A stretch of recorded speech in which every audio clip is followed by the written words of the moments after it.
Uh, I've just picked up this book here. It's a galloping read by Anthony Seldon. He's the fellow who used to be headmaster of Wellington School. I remember many occasions I bumped into him and he would sidle up to me and say, "Are you a member of the staff?" And I'd have to say, "No, I'm not," each time. He didn't seem to know who I was, but, why should he?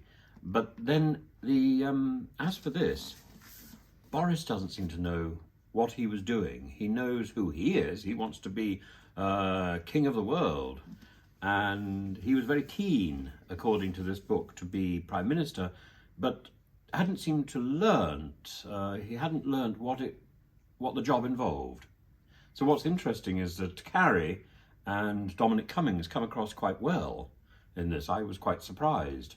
You think of Iago and Lady Macbeth, but no, the real disaster at the heart of the Boris Johnson premiership was Boris. He didn't even expect it to last very long, and everything he touched seemed to go wrong. He would say, "Oh yes, we've got an oven-ready plan," and then people would say to him, "Well, what is that plan?" He says, "Oh, I don't know. Oh, we've got to choose one of them. Choose one of them."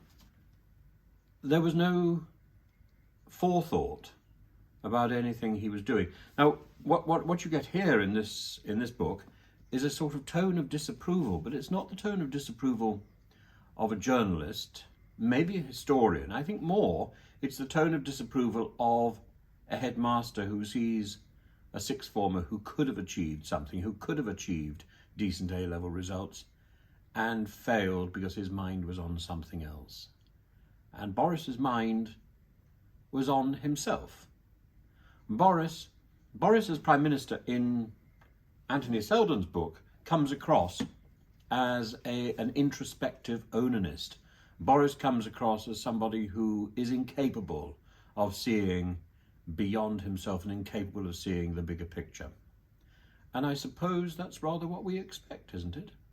There are some racy stories in here, but they're all basically the same. It's just the same character who has learnt nothing from day one. And I still think probably, even now, having stopped being Prime Minister, he still doesn't understand what he's done wrong.